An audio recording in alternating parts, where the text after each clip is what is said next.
an email came in from one of the viewers who's been watching us since we started these things, I believe. And there's a very long email. I won't read the whole thing to you, but the essence of it is this person has watched our video lessons and also the quick tips. And it describes to me the difference between the way I teach the lessons and the way I do the quick tips. And so the person asked, I only know that much, after he describes all that to me, I only know that much about your method and feel that a quick tip on your method or process would be helpful for me and for all your students. Well, let's see about that.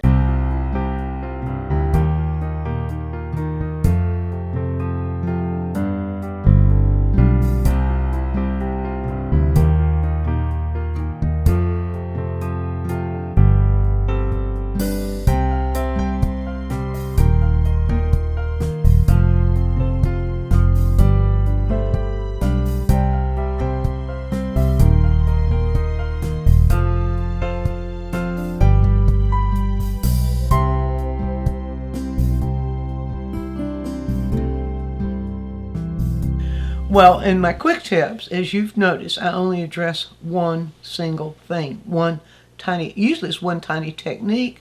Sometimes it may be some sort of concept. But in my own work, I'm using all of that at one time. Now, if you consider that at this point we have over 460 quick tips on YouTube. But when I'm doing my own work, my own painting process, I'm using all that stuff. Same thing with the lessons. We have 170 lessons, I think it is, on DianneMize.com. In the lessons, I'm showing a process, and a process similar to what I want to show you with this. Now, I think for this, because it does involve several steps, we're going to do a multi-part quick tip. We're going to do several quick tips that are all a part of the sequence. So first of all, the sequence I'm breaking down for you is actually the sequence that I go through whenever I do my own paintings. And it's not necessarily the sequence, but what I do here is pretty much the same thing that every master artist does. And certainly those artists who are more accomplished do, in one way or another, take themselves through this process. Sometimes it's sequenced, and sometimes several things will happen at once. There are pretty much six divisions of steps, you might say, that really will take you through doing a painting, and when you're actually in the process of the painting, have the freedom to really do the painting and not have to work things out while you're doing the painting. So that usually ends up being one of the problems people have when they're when they're in the early stages of their development. And those steps are right here.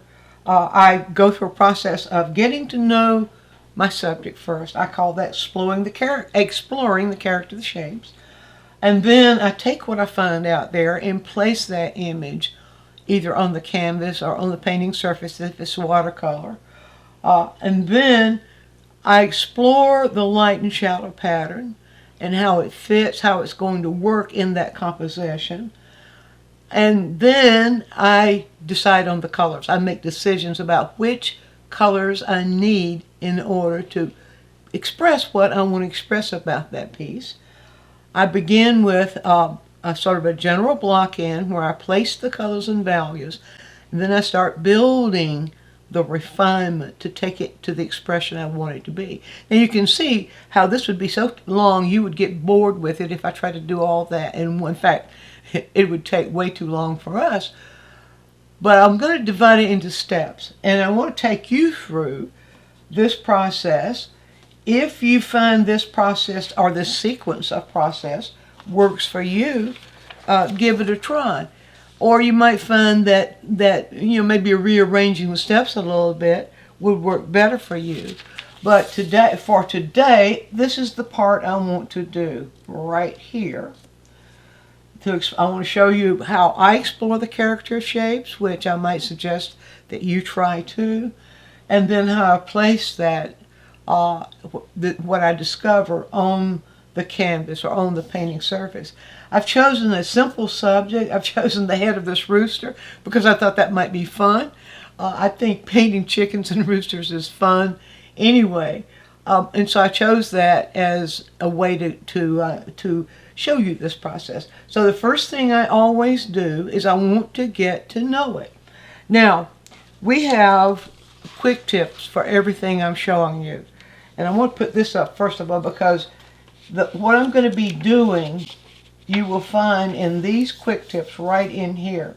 The 78, 79, 80, 81, that's a sequence of quick tips. And then earlier we did the sequence 41, 42, and 43. All those are about gestural drawing, which I prefer for this kind of activity. And then there is another one on sketchbooks at 263. That's very important because a lot of times this kind of exploration actually is done in my sketchbook. But I'm going to show it to you here on just on drawing paper. Now, so first I always like to see what the movement is in the image, which way it's moved, which way the overall image is moving.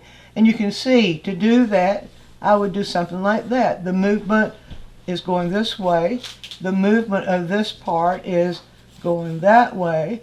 And then the movement of this part is pretty much going this way.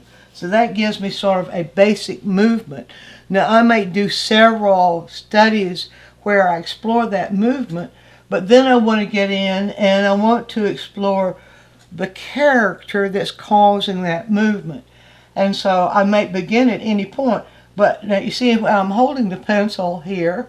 I hold the pencil so that I'm at some distance from at least about, at least 2 lengths of the finger or 3 finger lengths from the point of the pencil. And the drawing, the exploration, discovery comes from my shoulder, elbow, and wrist, not so much from my fingers.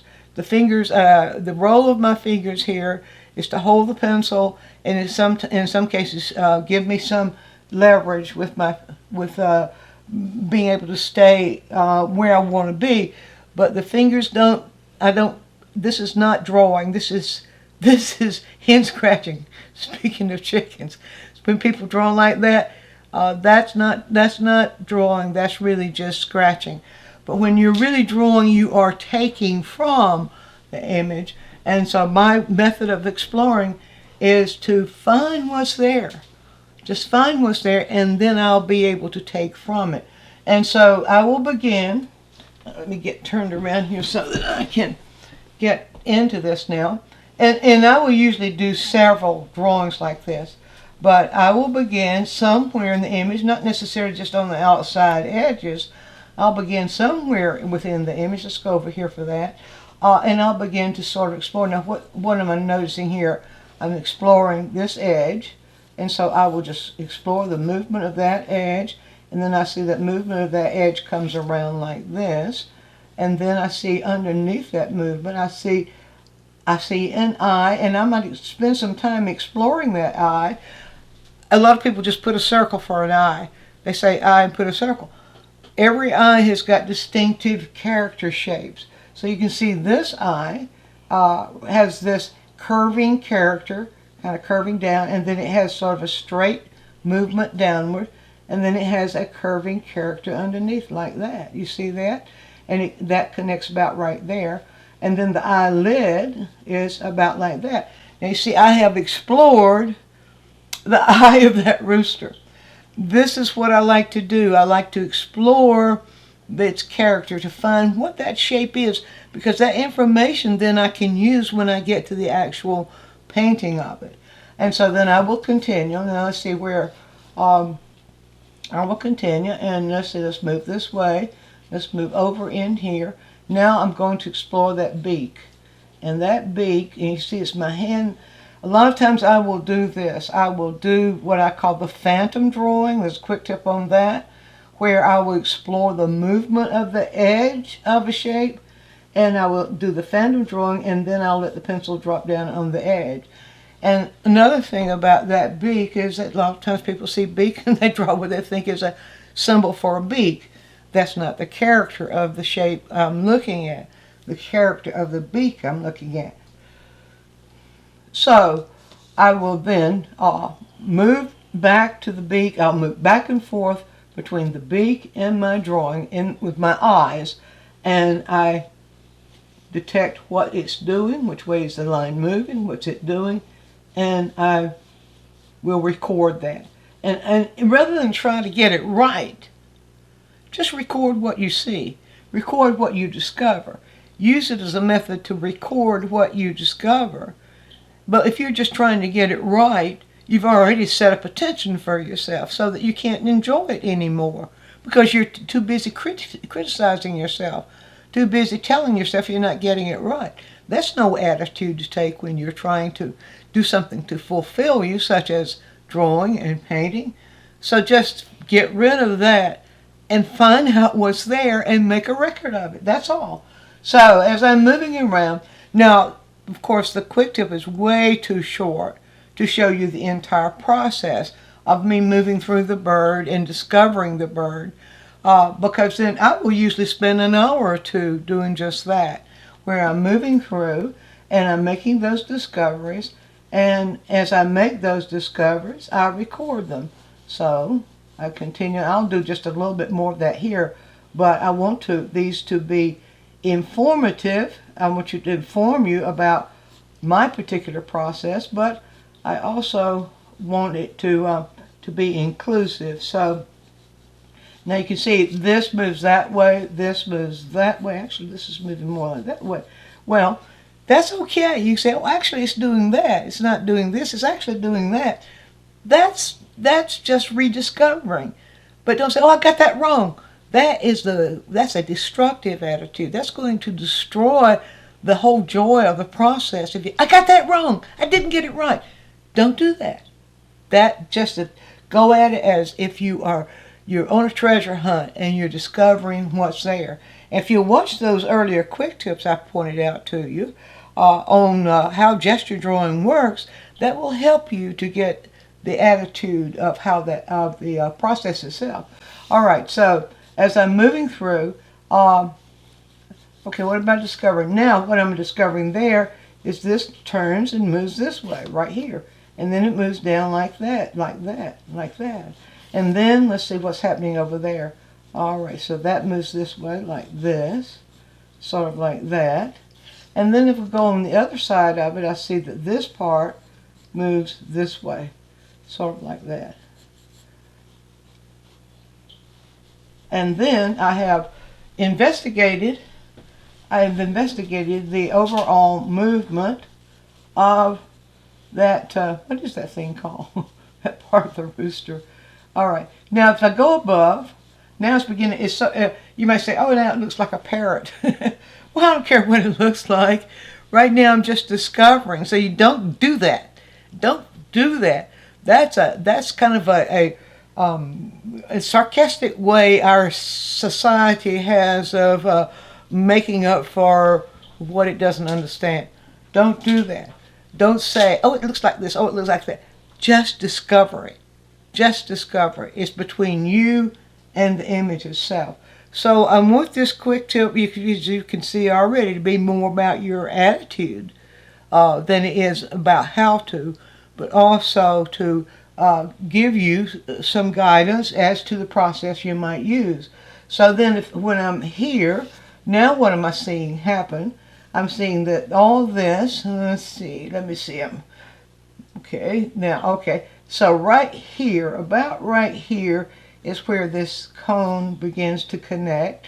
And let's see, what is that thing made of? That thing is really, that's really got a bunch of stuff going on in there. So what's it made of? Well, it goes up that way, and then it turns and it goes more like this. And let's see, what does it do there? It does more like that, and then the little indicator turns up like that.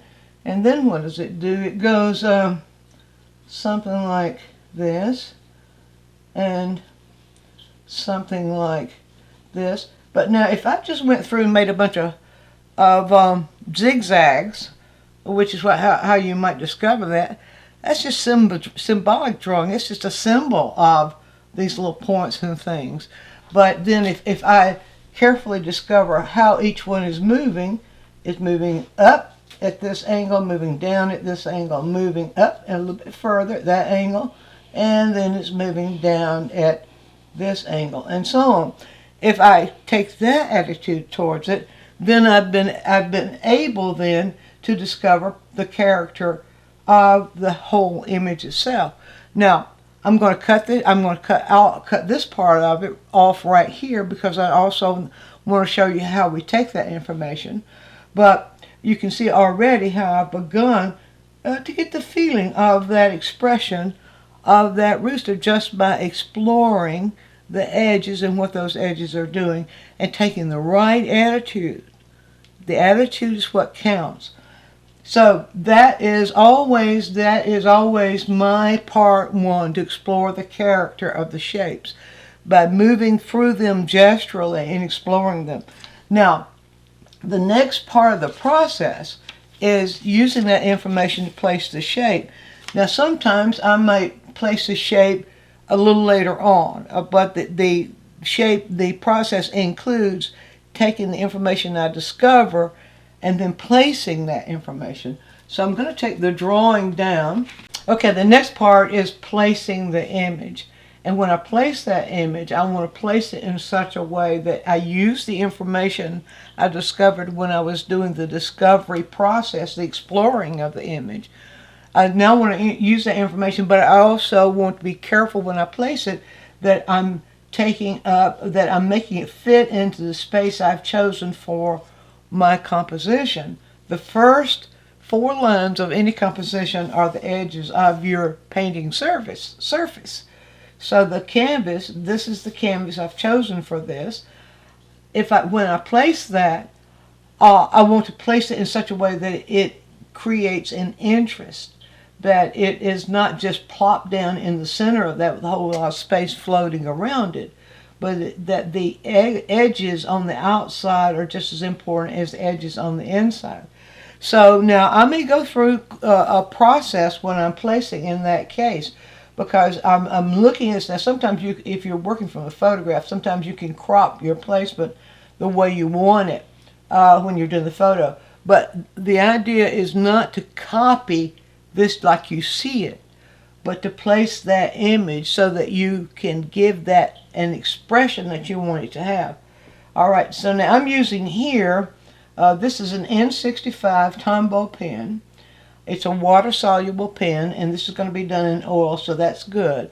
Oftentimes I will use a brush. More often I'll use a brush and a wash of oil paint, a wash made of paint in a little solvent. Because there may be some what we call editing. Editing may have to happen when we're placing. You can't always expect to get the placement exactly like you want it the first time. So what I will do is I'll just do a general placement. I'm thinking that probably I want more space over here because the rooster's face is turned in this direction.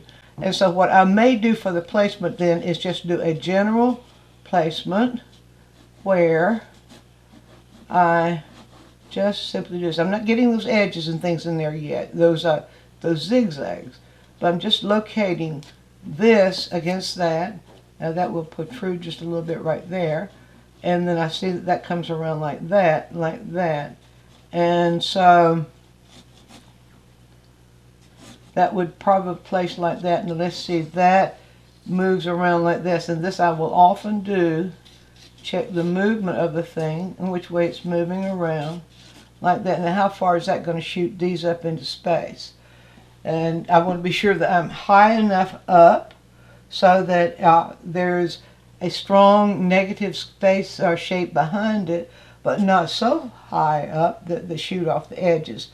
So that would probably cause them to land about right there. So that'd be fine with the placement. And so